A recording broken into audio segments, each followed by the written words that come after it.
रहीम अस्सलाम वालेकुम। आज मैं आपके लिए कमाल की टिप्स एंड ट्रिक्स लेके आई हूँ। इंशाल्लाह इन टिप्स से आपके बहुत सारे पैसे और वक्त की बचत होगी। ना ही आपको गैस की टेंशन होगी, ना ही आपका सिलेंडर खत्म होगा। पूरे घर की रोटियां आप झटपट एक ही कुकर में बना सकते हैं। तो बिना देरी के चलते हैं टिप्स एंड ट्रिक्स की तरफ। कोई भी टिप अच्छी लगे तो लाइक जरूर से कीजिएगा।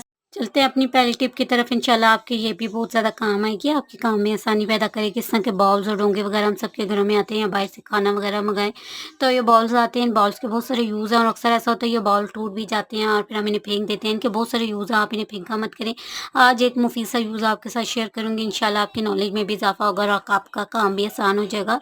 चूल्हे का जब हम बहुत ज़्यादा यूज़ कर रहे होते हैं और जब हम इसकी सफाई करते हैं तो ये बाज़ औक़ात साबुन या ड्रॉप्स या इस तरह की छोटी मोटी चीज़ें चूल्हे पर सफाई करते वक्त गिर जाती हैं, जिससे जो चूल्हे के होल होते हैं वो बंद हो जाते हैं और बाद में हमारा काम जो है बढ़ जाता है और गैस का बिल भी ज़्यादा आता है, क्योंकि गैस ठीक से इनमें से निकल नहीं रही होती। सिंपल, जब भी आप चूल्हे की सफाई करें तो आपने इस बाउल को, बेशक ये टूटा हुआ है, आपने उल्टा करके इसके ऊपर रख देना है, जिससे आप देखेंगे कि पानी इसके अंदर नहीं जाएगा और आप आराम सुकून से साबुन लगा रहे हैं, सर्फ लगा रहे हैं, या बाज़ औक़ात हम उतार कर पूरा चूल्हा ही अपने सिंक में रख कर धो रहे होते हैं, तो उससे आप इसकी सफाई का काम आसान होगा। आप इस को ज़रूर से ट्राई करें। चलते हैं नेक्स्ट टिप की तरफ। तो ये जैसे कि मेरा स्टोर रूम है, तो अक्सर जब, अब क्योंकि हम गर्मियाँ सर्दियाँ आ चुकी हैं, फ़ैन वगैरह को हम जो रखते हैं तो इनके ऊपर चढ़ाने के लिए हमारे पास कुछ नहीं हो जाता, तो पुराने पड़े हुए दुपट्टों से आप इनको कवर करके रख सकते हैं। एक्स्ट्रा पड़े हुए दुपट्टे आपके काम में आ जाते हैं और आपके फ़ैन भी सेफ़ हो जाते हैं।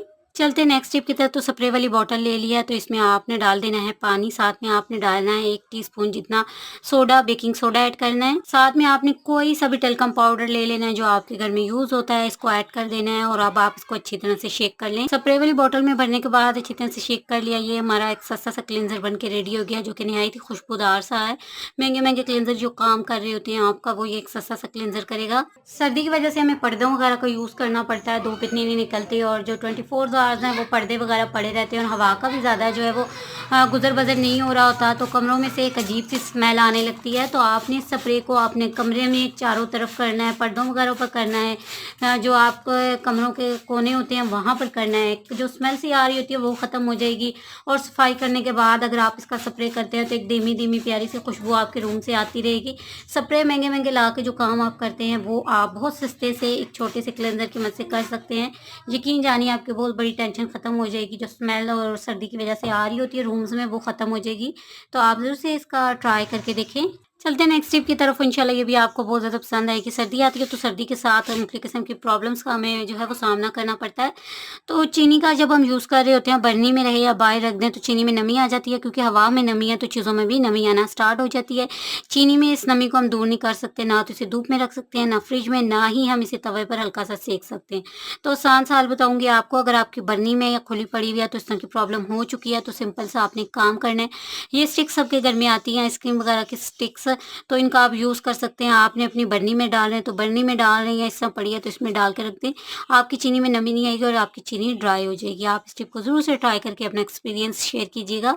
चलते हैं नेक्स्ट टिप की तरफ और इंशाल्लाह ये भी आपको पसंद आएगी। मैं है बहुत ही मामूली सी टिप, लेकिन इस तरह की छोटी-छोटी चीज़ों से ही हम अपने बहुत सारे कामों को आसान सहल बना सकते हैं और अपनी बचत को भी यकीनी बनाते हैं। बच्चों को जब भी हम लंच बॉक्स में कुछ पैक करके देते हैं, बर्गर वगैरह या कुछ बना के देते हैं, एक तो हमें अलग से टिश्यू पेपर का यूज़ करना पड़ता है और उसके बाद भी बर्गर वगैरह जो छोटे बच्चे होते हैं उनमें से कुछ ना कुछ निकल कर गिर रहा होता है, कपड़े भी गंदे होते हैं, हाथ भी गंदे होते हैं और टिश्यू पेपर का यूज़ भी हो रहा होता है, फिर भी उनके हाथ गंदे होते हैं।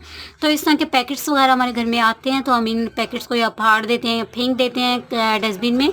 तो आप इनका यूज़ कर सकते हैं। बच्चों को लंच बॉक्स या इस तरह का कुछ पैक करके दे रहे हैं, बर्गर वगैरह, या घर में फ्राइज़ बना रहे हैं, तो डाल के दे सकते हैं। तो ये एक्स्ट्रा सी चीज़ आपके यूज़ में आ जाती है। मुझे उम्मीद है कि ये आसान सी टिप जो है वो आपके काम आएगी और आपका जो ये उस वक़्त का जो परेशानी होती है वो दूर हो जाएगी। चलते हैं नेक्स्ट टिप की तरफ। इंशाल्लाह ये भी आपको पसंद आएगी। तो इस बोतल के हैंडल का एक यूज़ मैंने आपके साथ शेयर किया था। मुख्तलिफ़ किस्म की चीज़ें हैंग कर सकते हैं, तो आज भी मैं एक मुफीद सा यूज़ आपके साथ इसका शेयर कर रही हूँ। इंशाल्लाह इस तरह की चीज़ों से आपको बहुत ज़्यादा फ़ायदा होगा। तो मैं इनकी बहुत सारी टाइज़ वगैरह इस तरह की चीज़ें होती हैं जो प्रेसिंग करके हम रखते हैं, और टाई और ये बेल्ट होते हैं ये गिर जाते हैं, हैंगर में नहीं रुकते और इनको जो है हैंगर में लगाना भी काफ़ी मुश्किल हो रहा होता है। तो आसान सा आपके साथ मैं तरीका शेयर कर रही हूँ। बहुत आसानी से आपकी टाइज़ जो है वो अरेंज हो जाएंगी विदाउट हैंगर के भी। आप सिंपल कबर्ड में इन्हें खोल कर कहीं पर भी लगा सकते हैं। तो इस आपने हैंडल का यूज़ करना है। इस हैंडल में आप यहाँ से इसको देखें डाल देंगे तो ये ईज़िली जो आपकी टाइज़ हैं इसमें अरेंज हो जाती हैं। तो ना तो आपका कोई बजट लगता है, ना ही एक्स्ट्रा से कोई ऑर्गेनाइज़र बाय करना पड़ता है, ना ही आपको कोई मेहनत करनी पड़ती है। और ये देखिए बहुत अच्छे से अरेंज हो जाती हैं हमारी टाइयाँ। इसको आप चाहें तो कहीं पर भी हैंग आउट कर सकते हैं। ईज़िली आपकी टाइयाँ आ जाएँगी। अगर ये आप चाहते हैं कि गिरे ना तो आपने सिंपल एक चूड़ी लेनी है मेटल की और इस तरह से इसको आपने टेढ़ा कर लेना है। तो ये देखिए एक्स्ट्रा पड़ी हुई चूड़ी की मदद से मैंने इसको यहाँ पर टाइट कर लिया। थोड़ा-सा आपने टेढ़ा कर लेना। अब जो आप निकालेंगे वही चीज़ निकलेगी और बाकी टाइयाँ भी आपकी ख़राब नहीं होती और आराम सुकून से आप इसको कहीं पर भी हैंग आउट कर सकते हैं। टिप अच्छी लगी है तो एक लाइक तो ज़रूर से कीजिएगा। चलते हैं नेक्स्ट टिप की तरफ, इंशाल्लाह ये भी आपको बहुत ज़्यादा पसंद आएगी। तो ये टिप मेरी भिंडियों से रिलेटेड है। भिंडियों को इस्तेमाल ज़रूर से करें। ये हमारी सेहत के लिए बहुत ज़्यादा अच्छी होती हैं, बालों की ग्रोथ के लिए भी बहुत अच्छी हैं। लेकिन भिंडियों को बनाना और काटना और इनकी सफाई करना काफ़ी ज़्यादा मुश्किल होता है। भिंडियों को जब हम काट रहे होते हैं तो एक तो इसमें से बहुत ज़्यादा स्लेश निकल रही होती है। छुरी के साथ भी ये स्लेश लगती है और हमारे हाथों को भी परेशान करती है। तो इसका सिंपल सा आज मैं आपके साथ हल शेयर कर रही हूँ। आप ज़रूर से इस टिप को ट्राई कीजिएगा, इंशाल्लाह आपको इसका फ़ायदा होगा। आपने एक लेमन का पीस लेना है, इसे कट कर लेना है और छुरी पर अच्छी तरह से आपने इसको रब कर लेना है। पूरी छुरी पर रब करना है, दोनों साइड पर आपने अच्छी तरह से रब करना है। उसके बाद आप भिंडियों को काटें। आप यकीन जाने बिल्कुल जो भिंडियों की स्लेश आपकी छुरी और आपके हाथों पर लग रही होती है वो नहीं लगेगी और भिंडियाँ बहुत आसानी से आपकी कट जाती हैं। मेरे कहने पर एक बार आप इस टिप को ट्राई करके देखिएगा, इंशाल्लाह आपको इसका फ़ायदा होगा और आपका काम बहुत ज़्यादा आसान हो जाएगा। चलते हैं अपनी नेक्स्ट टिप की तरफ और ये भी मेरी भिंडियों से रिलेटेड है। भिंडियों को जब हम काट रहे होते हैं तो आज एक आसान सा तरीका आपके साथ शेयर करने वाली हूँ। बहुत सारी भिंडियाँ आपकी बहुत कम वक्त में आसानी से कट जाएंगी। तो यहाँ पर जितनी भिंडियों को आप आसानी से अपने हाथ में होल्ड कर सकते हैं उतनी भिंडियाँ आपने ले लेनी है। उसके बाद आपने एक रबड़ बैंड लेना है और भिंडियों पर चढ़ा लेना है। सहूलत के मुताबिक आप 1 से 2 रबड़ बैंड का यूज़ कर सकते हैं। जितने रबड़ बैंड आप लगाना चाहते हैं उतने लगा सकते हैं कि काम आपका आसानी से हो जाए और ये उतरे ना और भिंडियाँ अच्छे से हमारी यहाँ पर होल्ड हो जाए। तो मैंने यहाँ पर सिर्फ एक ही रबड़ बैंड का यूज़ किया है। तो ये देखिए अच्छे से होल्ड हो चुकी हैं। छोटी भिंडियाँ थी तो मैंने यहाँ पर एक ही रबड़ बैंड का यूज़ किया है। अगर बड़ी भिंडियाँ हैं तो आप यहाँ पर ज़्यादा रबड़ बैंड का यूज़ कर लें। अब जब भिंडियाँ काटते हैं तो ये प्रॉब्लम सभी को होती है, ऑलमोस्ट सबको होती है कि हमें इसके किनारे काटने पड़ते हैं। एक एक भिंडी को हम उठा रहे होते हैं, उसके किनारे काट रहे होते हैं, स्टार्ट के एजेस हम उसके कट कर रहे होते हैं और इतना ज़्यादा हमें टाइम लग रहा होता है और इसकी कटिंग का काम भी काफ़ी मुश्किल होता है। लेकिन अब जब आप भिंडियाँ काटेंगे तो बहुत आसानी से आपकी भिंडियाँ कम वक्त में कट जाती हैं। छोटे बड़े स्लाइसिस में आप इसे अपनी मर्जी से काट सकते हैं। कम वक्त में ढेर सारी भिंडियाँ आपकी कट कर रेडी हो जाती हैं। तो ये देखिए थोड़े सी वक्त में बहुत सारी मेरी भिंडियाँ कट के रेडी हो चुकी हैं। तो आप इस टिप को ज़रूर से इन टिप्स को ट्राई करें। इंशाल्लाह मुझे उम्मीद है आपको इन टिप्स से फ़ायदा ही होगा। लेमन का छिलका आपने फेंकना नहीं है क्योंकि आपको ज़रूरत पड़ सकती है इसको दोबारा से नाइफ पर रब करने की।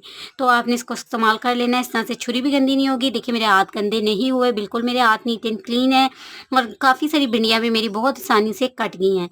तो आप इन टिप्स को ज़रूर से ट्राई करें। इंशाल्लाह आपका वक्त भी बचेगा और आपकी एनर्जी भी सर्दियों की बहुत बड़ी प्रॉब्लम आपकी आज सॉल्व होने वाली है। गैस खत्म हो जाती है, गैस आती नहीं है, जहाँ आती है तो कम टाइम के लिए होती है और हमें ज़्यादा से ज़्यादा काम करने होते हैं।